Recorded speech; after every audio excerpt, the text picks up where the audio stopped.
Hey, welcome back knitters. I'm Jana with Purl Together. This week is part 2 of our Learn to Knit series where we're going really slowly, making sure you understand exactly what you're doing, how to troubleshoot, and be successful.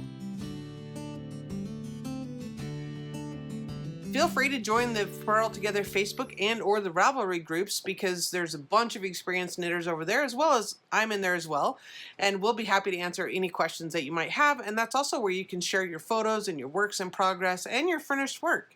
So this week is all about the purl stitch. So it's exactly the opposite of the knit stitch, and you'll see what we're up to in just a moment. First, I want to give a big shout out and express my gratitude to 4 new patrons we've had recently. The Purl Together patron family is for people that have decided that they value these videos and they want to support the Purl Together channel, make sure these videos keep coming to you each and every week.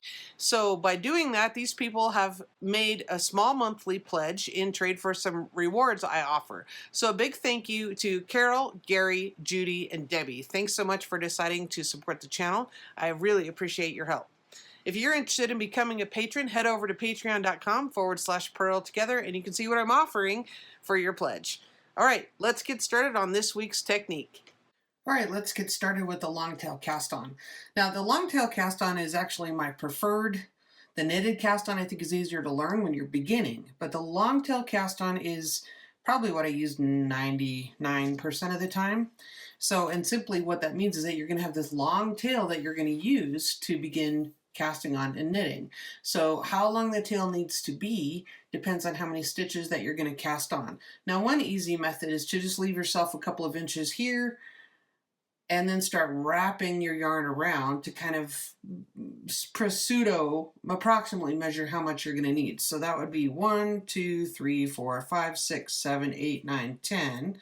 Now 10, if I know that 10 wraps equals, however many inches that is, then I should be able to double this over, and that's how much I need for 20 stitches and so forth. You get the idea of how we'd go about doing that. Now the other method is to start using both ends. Now if you have a cake like this, you can totally do this because you have 2 ends you can work with. I have another video that more in depth shows this, and you can click over and watch that, or you can just hang with me here and I'll show you what I'm going to do. With this method, you're always guaranteed to have enough yarn.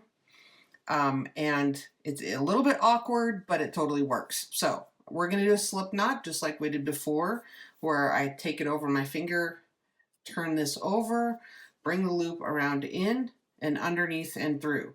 Now I'm doing this with both yarns, okay? All right, now this is not going to count, our slip knot in this case is not going to count as one of the stitches. So you're just going to put that on your needle and tighten that up, but that's not going to count as one of your stitches. Now the way that I have 2 strands here, I should have mentioned this in the beginning, is I have the yarn that's coming off the outside and the yarn that's coming off the inside of the same sugar and cream that I was using last week. So I'm just working both of those, but we're going to choose one after we get our cast on finished. So we're going to hold this so that the knot of the slip knot is away from you and a little to the left if you're right-handed. And I am. So what I do, I use both my hands to do this cast on. You see a lot of people online just using the triangle on the left hand, and I'm not even sure how they do that. I learned this way from my grandmother, so this is the way I teach people. So I kind of do the Spock or the Mork and Mindy nano thing, if you're old enough to remember that. And I put the lobster claw, I put my yarn right in between there, come around under your thumb, and then over your finger. So that's how I make my triangle. Okay, you can kind of see that triangle right there. I'll show you that again. Put your palm up, do the lobster claw, Mork and Mindy thing, and put the yarn right in between there, around the bottom of your thumb, and up over your finger. Now I take the needle and go up inside that triangle, okay? And I hold on to the needle here. Then I'm just gonna wrap counterclockwise, just like you're doing a knit stitch. Then I put that triangle up and over the top. And I still have that yarn here in between my fingers, and I just pull that snug. Again, it's not tight, it's just snug. I'll show you that again. Lobster claw, okay, into there, around the thumb, up over your finger, needle goes up through the triangle, and I'm holding here, wrap around, and put that loop over the top, okay? One more time. triangle, up underneath, wrap counterclockwise, the loop goes over the top. Okay, and I just continue to do that however many stitches I need. Now we're not counting this double one. We're not counting that slip knot in the beginning. So I've only done 5 here. And again, like last time, I'll probably cast on about 24 to show you this cloth. We're going to learn the Purl Stitch today, and part of the reason the group is called, and the reason my website is called Purl Together, is people tend to not like purling because they learn this knit stitch first and they're more comfortable with it. So people tend not to like purling as much. So we're going to do the hard part together. It's called Purl Together for that reason, is that we're going to do the uncomfortable stuff together and support one another. Okay, so I'll show you that again, super slow. Lobster claw grab, up and over the thumb and finger, needle up underneath, wrap around counterclockwise, loop goes over the top. So you're going to just do this as many times as you need. I go relatively quickly, but if you'll notice, I don't ever let the yarn loose, entirely loose right here. That's where I keep control of it all the time, is between my middle and my ring finger. 2, 4, 6, wait. Not counting this, 8, 10, 12, 14, 16, 18, 20. Okay, 21, 22, 23. You can see I kind of go back and forth with the needle and holding on to that. And again, it's going to be super fiddly. It always is when you're learning, but I promise you'll get it. Just be patient with yourself and you will totally get it. All right, let me double check my count and we'll get started purling. Okay. Now, you can tell here that we still have both of these coming off. So what I'm going to do is cut one of them. I like to knit from the middle here on these. You can knit from the outside if you want. So choose which one of these you want, whether you want to pull it from the inside of this ball or whether you want to pull it from the outside. And whichever yarn you would prefer to work with, you're going to cut the other one off. And again, I leave myself a 3 or 4 inch tail because that's my comfort zone. So I'm just going to leave this here. That's totally fine. I'm just going to hold it like this. And I have my working yarn here. Okay. So the first thing I'm going to do is knit a couple rows of garter stitch, because if you've ever seen just knitting that goes back and forth and it's all stockinette stitch, meaning all knitted, it tends to curl. And since this is our dishcloth, we don't really want it to curl. Our last one didn't curl because we had 2 or 3 rows of garter stitch. So the rule of thumb to prevent curling is you need to have the same number of knits as you, or you want to have an equal number of knits and purls, whether that's in ribbing, which would be knit 2, purl 2, knit 2, purl 2, or knit 1, purl 1, however many, but you know, alternating knit stitches and purl stitches, or knits and purls alternating in rows will help prevent the curling edges as well. So I'm just going to go ahead and knit all the way down, and I'm going to do the same thing we did last week, and I'm going to knit back. So I'm going to do that for 4 rows. Just knitting back and forth for 4 rows. Then we'll concentrate on learning to purl. All right, when you get to the end of this row, we have that first slip knot. You can just go ahead and let that go. That did not count as some of our cast on, so we still should have our 24 stitches or 30 or 32 or however many you've decided is a good size for the washcloth or the dish rag that you would like to make. Maybe it's a face cloth, whatever, but you can let that go. Just let it be there. It's okay. We'll weave in those ends later and I'll show you how. So now I'm just going to knit back and forth 3 more times. So I have 4 rows total, which will produce 2 garter ridges. You'll see what I mean here in a moment. So this is just like we did last week, and then we'll get to the purling. Okay, I've knitted 5 rows. So I have my cast on row and my first knit row, then this ridge is row 2. Row 3 is the knit row going back here, and row 4 is this next ridge. So row 5 I've just completed and it's on the needle, and that was a knit. Now I'm going to turn my work. One thing I want to point out is if we want to kind of make a frame or make an edge that's nice all the way around and kind of symmetrical, we'll have let's have garter stitch ridges on the edges, on the vertical edges as well, and I'll show you how to do that. Again, it's just everything is a combination this week. This week everything is a combination of knits and purls. So while this is the purl side, or quote, the wrong side of the fabric, where we're gonna match what's going on here in the middle, I am gonna knit the first 3 stitches. And I'll show you why here in a moment. So if I knit this one and the next, I'm gonna knit the first 3. Okay, what that does is create a knit stitch here, but it creates purl bumps on this side, and you'll see the effect that that'll give in a moment. So I just finished knitting, but now through the body, through the middle of my cloth, I want it to match this because I want to create a fabric that has a right side and a wrong side. It has a smooth side and a bumpy side. So this will be the bumpy side. This is the quote wrong side of our work. So I was knitting, now I'm going to switch to purling. When I switch, I need to bring my working yarn through the front. Right, so all I'm going to do is take the yarn through the middle and bring it so that it's coming off the front toward me. Then I'm going to put my needle through the back. Okay, so come up from behind. If we were knitting, we'd go in like this. We're going to do the opposite when we purl and come in from the back. And our yarn's coming off the front now because we brought it through the middle. We're going to wrap counterclockwise just like we have been, and then we're going to push that loop through. Okay, let's do that again slowly. Now, since we've already done one, our yarn will be left coming off the front from the previous purl stitch. The only time you have to worry about the switch is if you're going from a knit stitch to a purl. So we'll talk about that some more later. See, I started going out of habit.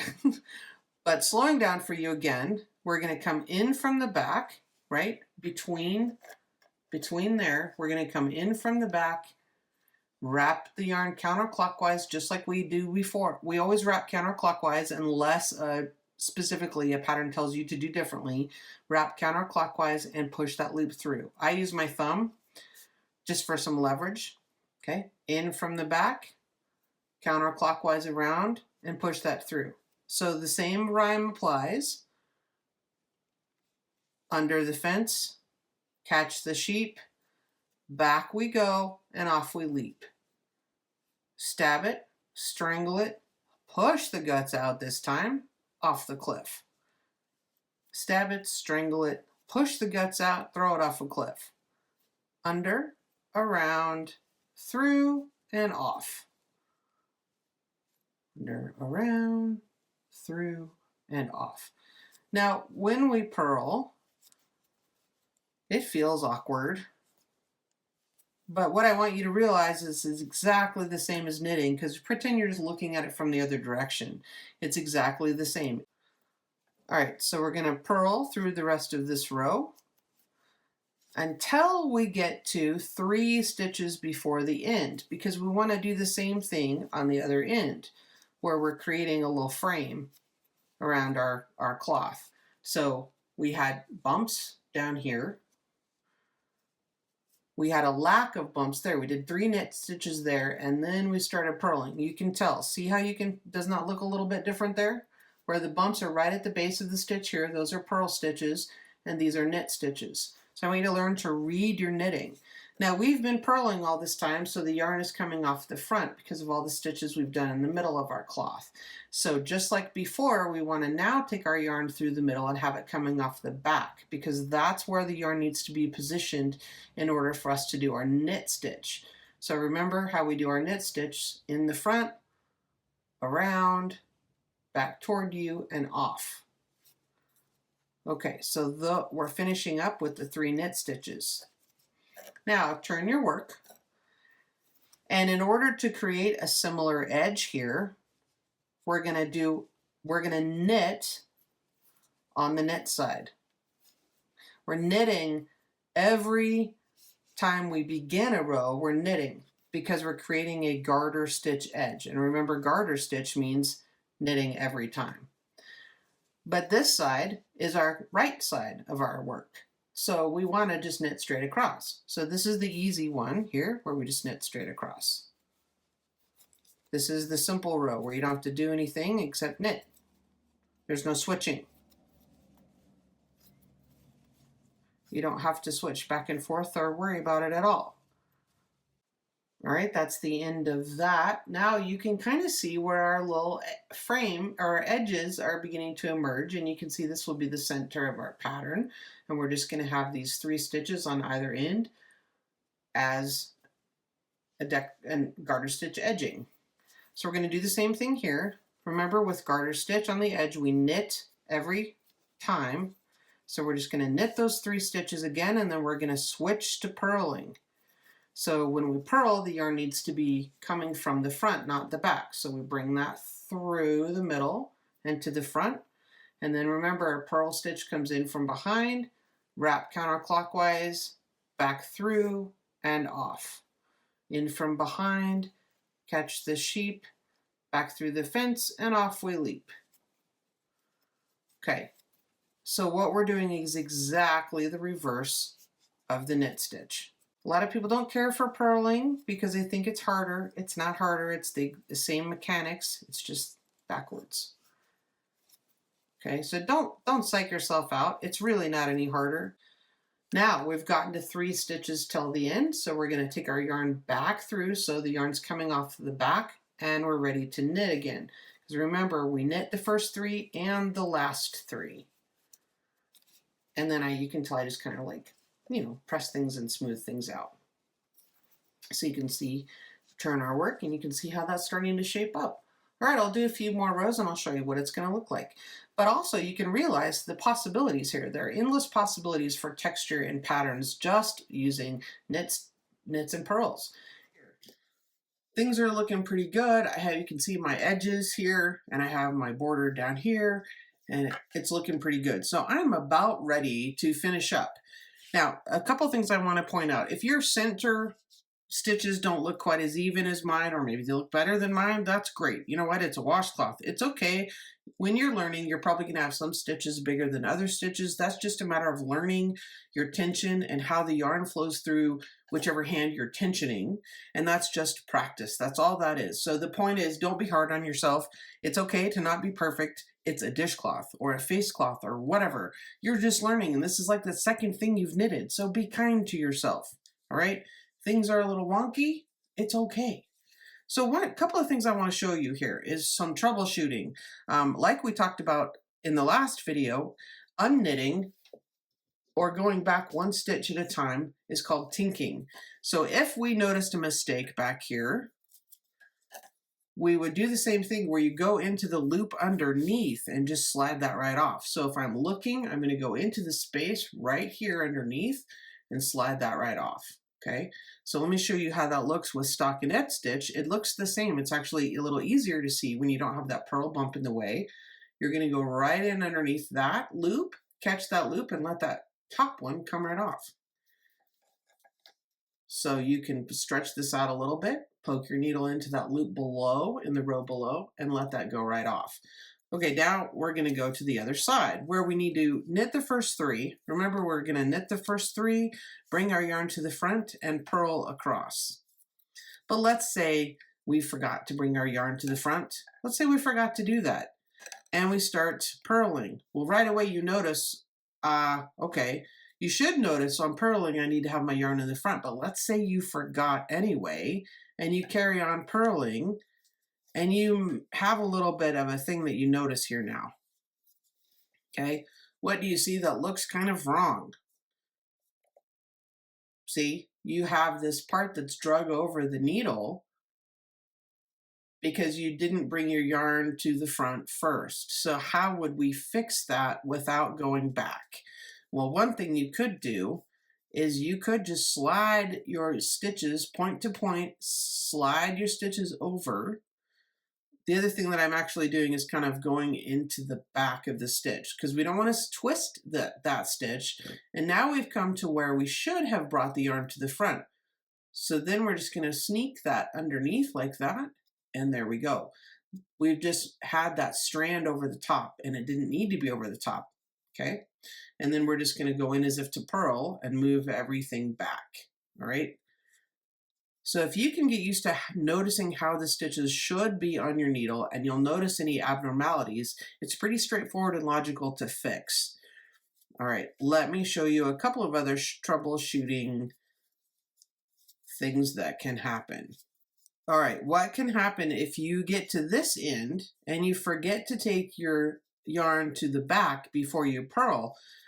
Or sorry, if you forget to take your yarn to the back before you do your knit stitches, what will actually happen is if you drape this over the top and you just go to knit, you're going to inadvertently make what we call a yarn over, which is where the yarn goes over the top of the needle. Now that's actually, in a lot of patterns, an intentional thing to do, but it looks as if you've made yourself an extra stitch. So if you find yourself not having the same count from row to row, look for where you may have actually done that, where you've accidentally had a yarn over because you forgot to bring the yarn to the back before you started knitting, and you may have created an extra stitch that way. Again, if that happens, you can tink back by going into the loop below. Okay, you can tink back and you can simply fix that by letting it come forward and then taking it around to the back as it should have been to start with. Okay, and that's only 3 stitches to tink back and fix that. Okay, so hopefully that helps, but let's say you didn't realize that until you're on the row above. I'm going to show you how that looks if that happens, because again, it's really not a crisis. It's fixable. Everything in knitting is fixable. So let's say we forgot to take this to the back and we just go ahead and knit. And we've made that yarn over, which in patterns is intentional. Yarn over will be abbreviated as YO, or yarn over, meaning yarn over the top of the needle. So let's say we're going along here and we realize, and you get to the other side and you start knitting, because we're knitting every row for these first 3 stitches. And hopefully you're able to pay attention and realize, oh, wait a minute, I've already done my 3. Why do I have another 4? Why do I have another stitch right here? That doesn't look quite right. You can just simply let that off and absorb it. Now this stitch will be bigger if you do that, but you can also give the next one a little tug and kind of even out your tension there. So get used to reading your knitting and realizing that knit stitches come in columns, okay? And if you have an extra column between your garter stitch section, these 3, and your stockinette section, you may have an inadvertent extra unintentional yarn over there, okay? If you're increasing on purpose, then that's a helpful thing to do. And in fact, next week we'll probably do a pattern that requires that you do that. It will be on purpose. So let's talk about patterns for a minute. If you'll look in the video description down below, you'll notice that I'm going to write this out for you. And I want you to get used to reading a pattern and what things will look like. Knit stitch is abbreviated as K with a number. So it'd be, if I'm going to knit 4, it'd be K4. So that's just knit 4. P4 is purl 4. So it's really pretty evident what things mean. YO is yarn over. And if I had accidentally left a yarn over here, I'd have a hole. And you would notice that that doesn't look right? That doesn't look how it should look. So you're going to let that back off. Okay, so a lot of catching your mistakes is just recognizing what things look like and taking the time and going slow enough to realize when things are amiss. All right, hopefully that helps you troubleshoot a little bit. What I'm going to do now is knit back another row, and then I'm going to show you how we're going to finish off our garter stitch, just as we did down below here. Okay, I've knitted my dishcloth to the size that I want it to be. And remember when we did garter stitch, we're going to have to knit every row. We knit each one back and forth. So no more purling, and we are going to make 2 ridges. So we're going to knit back and forth both ways until we have 2 ridges on the right side, or on the side of the fabric that is smooth. Okay, so we're just going to knit across and then knit our way back, and that will create 1 ridge. So we're going to want to do that 4 times until we have 2 ridges. And then when we're done knitting back and forth, we're going to bind off, a standard bind off, just like we did last time with the previous video last week. So what I want you to do is knit back and forth, knit each row for a total of 4 rows, ending with the right side facing you, and then I'll show you how we're going to bind off. All right, I've knitted knitted straight back, and that's what made this ridge, because I knitted when I was on the wrong side. The other thing I want to point out is you'll notice how this stitch right here looks bigger than all the others. Now the reason for that is I don't have a miscount. What I have is where I dropped that yarn over before, where I showed you how to correct that, and it just made that stitch bigger because it has extra yarn involved. Now that should block out, meaning when I get this wet and things shift a little bit, it should even out later. But if not, I'm not going to go back and fix it. It's a dishcloth. But that's what caused that elongated stitch right there, was when I dropped that yarn over, my mistake, and I picked it back up and added that extra yarn to that stitch. So okay, so I'm going to knit back and forth 2 more rows, then I'll show you the bind off. Okay, I'm binding off now. I have 2 garter stitch rows just like we do down here, and then we're going to do our bind off. So again, as before, this is just the standard bind off where I'm going to knit the first stitch and knit the second one. Then I'm going to take the first stitch and pull it up over the second one. And I know this feels a little bit awkward, and it's okay. You just want to make sure that you don't have things too tight, because you don't want your bind off to be puckered. So bind off loosely. I mean, you don't want it sloppy, but you don't want it tight either. So, you know, a little snug is fine. Looser is better. Things will even out. Try not to split your yarn like I just did. But again, you're just going to knit the stitch and take the first one up and over the second. And you can tell I kind of use my left index finger to guide things. And it will feel awkward at first. It's okay. All right, that makes a nice chain edge that matches your cast on edge. Whoops, see there I was talking? I have to tink back one because I was talking and I knitted a 3rd stitch instead of pulling this one up and over. There we go. So I had to tink back one and correct it. That's what happens when you don't pay attention. All right. Then I'll show you how I'm going to weave everything in and deal with that slip knot in the beginning. Remember the slip knot we still have down here? I'll show you what I'm going to do with that. Okay, we're getting to the end here. The last couple of stitches, just go ahead and do your last one. Pull that up and over. Then we're going to trim the yarn and pull it all the way through, and then we'll weave everything in. I leave myself a good 3 or 4 inch tail just so I can easily use it with my darning needle. So I'm just pulling that through after I trim that off, and I give it a little tug. And then I have my darning needles here. I'll put a link down below where you can get a hold of these if your local craft store does not have them. And I like the ones that have, hopefully you can see that, I like the ones that have kind of that bent end. Okay, so again, I just give that a little tug, and then I weave the ends down through the garter stitch edge. You can also choose to go in and back through the top edge underneath those chains. Underneath that chain edge, that works really well also. So it's totally up to you what you'd rather. You just want to weave that in securely so it doesn't start to fray and look weird.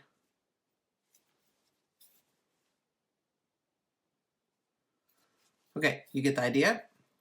And then I trim that off pretty closely. Okay, I'll trim that here in a second. Now, the other end here, this is where we started and we have that slip knot thing. So I go ahead and take that out, and then that same thing, I'm just going to weave these in either up the edge or back and forth into one of these garter stitch ridges, whichever works best for you. Likely what I'll do is weave these in together at the same time. And this darning needle that I have has a big enough eye that I can probably, maybe, fit both yarns in there and do them at the same time. So likely on a dishcloth, I might do it differently on a sweater or some kind of a garment, but on this dishcloth, I'm probably just going to go up this garter stitch edge underneath the bumps and just take both of them together, both strands of yarn together up that edge. Keep it simple, okay? And then I pull that back out just to define the corner a little bit, and I'll trim that off as well. Okay, so I have 2 to trim and 1 left to weave in. Okay, yay! There you have it. simple dishcloth. You learned how to purl. That's fantastic. You should be really proud of yourself. Knitting is not easy. It takes a while to get the hang of it, just like learning any new skill. It takes a little time. So be kind to yourself, be patient, share your photos. I'd love to see your work. All right, if you find these videos helpful, consider subscribing, click the thumbs up, and I'll see you next week. Thanks for watching.